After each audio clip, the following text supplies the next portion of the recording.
Elan says, you need to be careful. We can see everything. When I would go to the restroom or take a shower or anything, Elan would call me, and from the speaker, and this is in New York, sometimes in London, in different places, she would say, get out of the loo, get off the toilet. She would start screaming at me. And I was on the toilet. And I'm like, what's happening?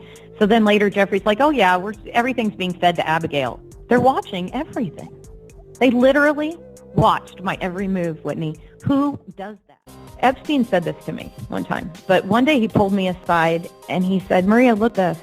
You see all this? And I'm like, what? And he said, this room, all these decorators coming and going and all this stuff all this artwork and this beautiful furniture. You see it all? I said, yeah. And he said, I got it for $1. And this is the first time I heard the name Les Wexner. He said, Wexner gave it all to me. He'll do anything for me.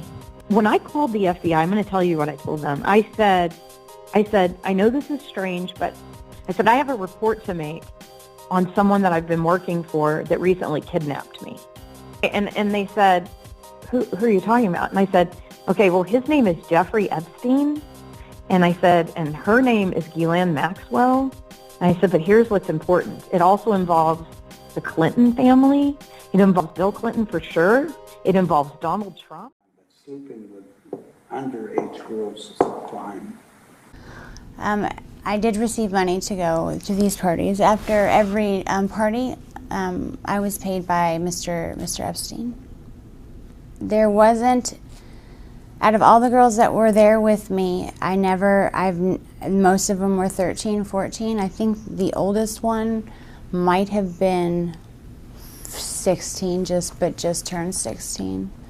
And she'd been there for a while. He'd see me, he would say, oh man, you look, and it wasn't like oh, you remind me of my daughter. It was this sick, evil, like, you remind me of my daughter. You are special. You remind me of my daughter. I've said that if Ivanka weren't my daughter, perhaps I'd be dating her. It was just this weird pleasure, sick smile. Like, I don't even want to know what he was thinking about. I could imagine what he was thinking about. After the parties would end, we were to report to Mr. Epstein and basically tell him everything that happened, with who, what they liked, what they disliked, if there was any requests, if there was any talk about anything. That's what, we told Mr. Epstein everything.